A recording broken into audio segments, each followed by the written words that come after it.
And back inside the Music City Center here inside Nashville, Tennessee, of course, Fanfare X going down on the second floor. We're on the third floor, I think, up here, second floor, whatever it is up here inside the Music City Center, too. Like I said, limited sleep, but we're here doing our thing here on the Backstage Pass, again, powered by the sportsguyspodcast.com. And, of course, out there, too, KKTC True Country 99.9 and our friends at hightidecountry.net. I told you we had her this afternoon, but we moved it up here. We had a little break in the action, too, as well. The Voice contestant, she finished fourth on a season ago there, too. Jacquie Roar on the show. What's up, my friend? How are you, Brandon? Good to see you, too. And this is a crazy week going on here, too, as well. It's just nuts. You're pulled in different directions, and this is like the Super Bowl of country music, to use my little sports exaggeration there, too, an analogy. But what a week so far, and I know for you, it just keeps getting better and better. Yeah, I mean, it's kind of insane. This is my first year, obviously, at CMA Fest. So, but it's nice to see you again because we got to talk while it was on the season. So it's just nice to have a familiar face because I've been going through a whirlwind this morning. Well, tell us a little bit about what's going on this week. Obviously, a huge honor coming up tomorrow night as Lainey Wilson gets inducted into the Grand Ole Opry. And I remember when I had Lainey back in December 2020 on the show, and she told her story. I said, "You're going to blow up." And I made a prediction, which I'm going to go back to here on the show, that Jacquie Roar, coming off that season, I think it was November, December, somewhere in there when you had it, and finished in the top four. And I said, Jacquie Roar is going to blow up. And she's certainly done that as of tomorrow night, coming up there, June 7th, playing a little show at the Plaza over there, to kind of get things rolling there for Lainey's induction and taking that in at the Opry. This has got to blow your mind, right? I did not see it coming, honestly.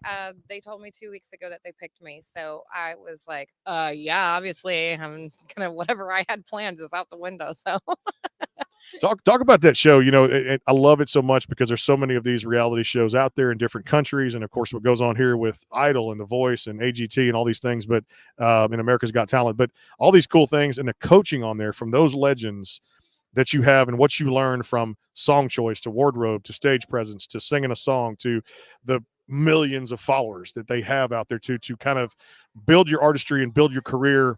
A lot of valuable lessons learned on a show like that, right? yeah, I mean, I could talk forever about it, but I will just say that my experience was very wholesome and it was everybody was so kind. Everybody cared about our well being.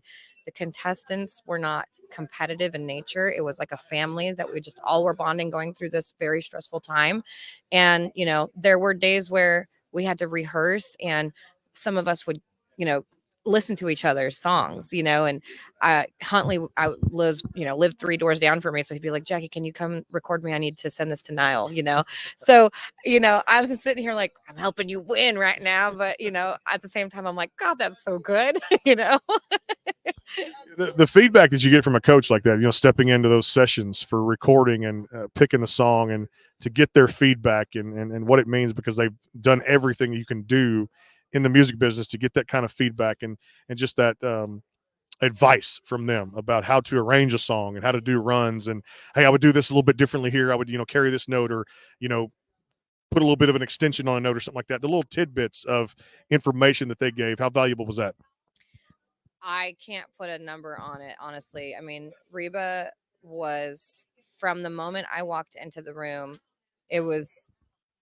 she was proud of me. She was proud to have me on her team. Whereas like when I walked in the room with Gwen, she was proud to have Bias. I could just tell that she was really excited about Bias. So my heart kind of dropped, but Reba made the rest of the experience so incredible for me. She taught me exactly what I needed to do. A lot of it was just standing still because she's like, girl, you move a lot. And I'm like, well, I'm a rocker, And, but Reba was always really sweet to me. And yeah, I would say that that's the biggest lesson that I'll take home with me is now, instead of running all crazy around the stage, it's standing still, having my moment. And it seems to be even more powerful now than before my stage presence. I feel like I've grown a lot as an artist.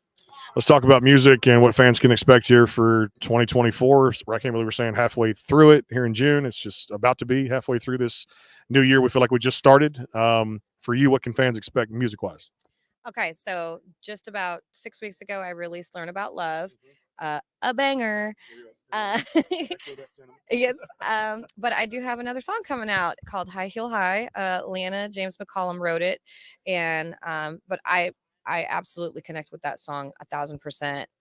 It's exactly how I would treat somebody if they cheated on me. So, It's a good song and it's a banger, and I'll show it to you before we leave. I'll show you get a little exclusive. Of course, we're going to play it on KKTC, the artist spotlight interviews we do in the mornings. Hey, talk about being, because I love this, became a dad, 4 years ago. It changed my life. And now she's starting pre-K and now kindergarten next year too. And she looks up to daddy, become a daddy's girl, and just love everything about my daughter. Family for you is huge. Just talk about your children and what they mean to you. Ever since I've had my daughter, she's 7. So I've become, I was kind of a stone cold person. You couldn't catch me crying. Now it's like anything. I mean, I see a bird flying. I'm like, it's like really changed me. I love those girls so much. They're my motivation. Leilani is mine and Georgia's his. But our family has really blended well, and the girls play together like they are sisters, and even better than sisters, because sisters usually beat each other up. They respect each other. They're very loving, and I'm blessed to have such good girls. I know tomorrow's going to be exciting too, but I got to ask you, there's a spot that I want to try here in town. I got my hot chicken on last time at Hattie B's, and that was like a good thing at Hattie B's on Broadway. I got to go to try the Prince's, which I've not done yet, the OG place, they say, where it gets started. But for you here in town, I know you probably visited before kind of early on in your musical career, but where do you like to go eat when you visit, or just now here in Nashville? Okay. Hands down, my favorite place is the Southern. You got to go. They got oysters, they got chicken fried chicken fried chicken, obviously. Yeah. But my favorite is probably the Bell. It's a filet, and they put it on their most delicious mashed potatoes, and oh my god, and then you got to try the deviled eggs. They're smoked deviled eggs, and they pickle their own vegetables. Don't even get me started about, look how excited I am. I'm like, oh my god, I want food right now. And it's lunchtime here on the show, no doubt about it, too. We're still haven't eaten since breakfast this morning, too. Hey, congratulations on all the success. The show was just a setup of big things to come for you, and excited to always have you here as a regular here on the show, and looking forward to doing this again once the new music comes out. Thanks for always dropping by. Thank you so much, Brandon, for having me. I appreciate it. You got it. The one, the only Jacquie Roar. It is the Backstage Pass rolls on here. CMA Fest 2024 continues on, presented by our friends at Bangtail Whiskey and, of course, the CadenGordonShow.com. Today's best country mix. We're back with more here in a little bit. Stay tuned.